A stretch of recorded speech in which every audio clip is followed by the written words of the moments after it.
With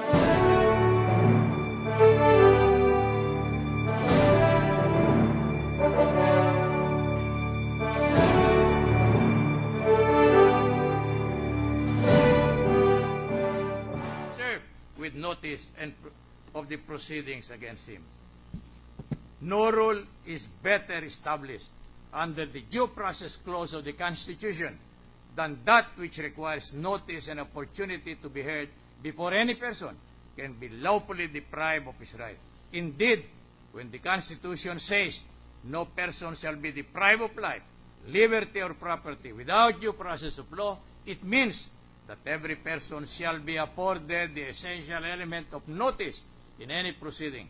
Any act committed in violation of this due process must be declared null and void. With the citation, Your Honor.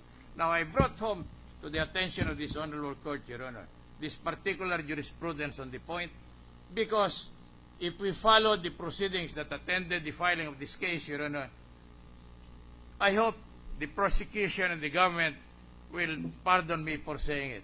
To us, although we may be charged as biased, Your Honor, we noticed the blitzkrieg maneuver that accompanied or clothed the filing of this information. True, there were allegedly a point presentation by the Honorable Lead Counsel at the time of the meeting of the congressman who signed the 188. But we do not notice any statement, or the statement relative to verification and certification is totally bankrupt of any statement to the effect that they assembled, they discussed this matter, and it was only after determining that there was really notice and proper opportunity for investigation was made that they came to the filing of this case and so on. My point is this, Your Honor. The number of the complainant, whether they be more than 200 congressmen affixing their signature, assuming their signature, the affixing of their signature, were voluntary and personal. That does not nullify the provision on due process, because it is a time-honored principle of our Constitution that no person shall be deprived of life, liberty, or property without due process of law. Now, if the impeachment complaint is filed by only by a member or by a private citizen with the endorsement of a member of the House of Representatives, the procedure enshrined is it must be acted upon by the Committee on Justice. There must be deliberation, and whatever the result of the deliberation, it is presented before the House in plenary session. Those are the only things that were dispensed with if the information or the impeachment complaint is filed by more than one-third of the members of the House, Your Honor.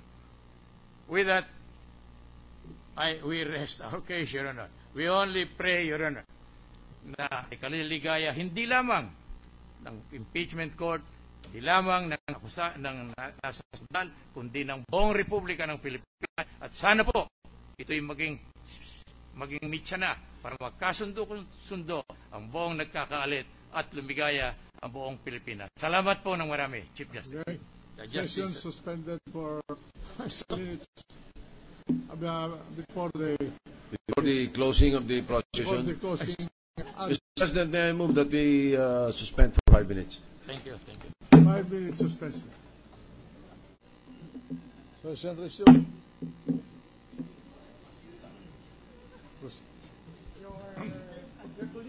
The last speaker of the prosecution, Majority Floor Leader. Yes, for the closing, there are 15 minutes left for the prosecution. 15 minutes and 30 seconds. Yes, we have 15 minutes, 30 seconds, Your Honor. For the third and last speaker, for the prosecution, may we request, Your Honor, that the Speaker of the House of Representatives, Speaker Feliciano Belmonte Jr., be recognized to close the case for the prosecution. Granted. Proceed.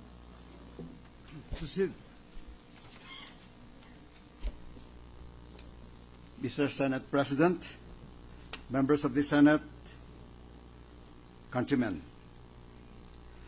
Thank you for allowing me the honor of addressing this august chamber and the people of our great republic. I stand before you as the elected Speaker of the House of Representatives, and I stand as well as one of the 188 congressmen who signed the impeachment complaint against Chief Justice Renato C. Corona. Your Honors, together the upper and lower houses of Congress constitute a single whole. Together, we represent the people of this country, their values, their aspirations, and their sense of right and wrong. What is at stake here is the principle that those who do wrong will be held accountable by the system, by the institutions set up by the people themselves. This impeachment trial has been a long and tedious and even divisive process. But we have gone through it because our people deserve something better. We want a judiciary that is independent, not only of the influence of Malacanang or of Congress, but also from personal ambition and personal greed. We want a judiciary where no one can say anything offensive about our justices, because they truly live in the light of justice and integrity and will willingly endure the harsh glare of public scrutiny because they have nothing to hide. Your Honors, this impeachment trial was conducted for the most noble of purposes. It was conducted in search of the truth. Our prosecution team has proven Mr. Corona's partiality when, upon a simple letter, he engineered a ruling adverse to the Flight Attendants and Stewards Association of the Philippines, or PASAP. We have proven how the highest magistrate of the land was willing to tip the scales of justice with his own hands when it comes to the former president. When Mr. Corona handed down a TRO, effectively allowing Mrs. Arroyo to leave the country, the nation uttered a collective cry of outrage because the very spirit of public accountability was coming under attack by no less than the Chief Justice, the highest embodiment of justice in the land. And the truth, Your Honors, has been laid bare before this court. Yes, I have heard all the arguments, the legalese about these laws. But Mr. Corona himself has admitted to having amassed $2 million. That's a lot of money, Your Honors, and 80 million pesos in cash. Although, as shown by the evidence, the amounts he has illegally amassed are much more, none of them found their way into his statement of assets, liabilities, and net worth. He has given nothing but glib excuses for why he did not account for them. Your Honors, even as an ordinary individual, a man of common sense, I cannot really understand what is the value of a SAL-N wherein the bulk of this impeached Chief Justice effectively wants to be exempted from the SAL-N law, in effect. Where lowly public servants, as talked about here, were dismissed from public office because they did not declare their true net worth.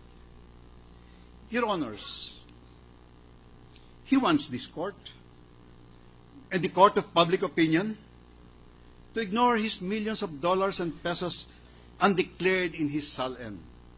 He cites a law on foreign deposits and the incredible commingling of funds as his excuses for hiding such huge amounts from the public eye. My question is, why? Is he prohibited from disclosing them in his SAL? Shouldn't he be the one to set a good example for all of us? Isn't it disturbing, Your Honors, that the judiciary's highest official, the last bastion of justice for uniform application of laws all over the land, is himself the very person hiding behind these laws, bending justice, so to speak, to hide his act? Our people will not allow that, Your Honors. We are one people with one rule of law, with one standard for public conduct.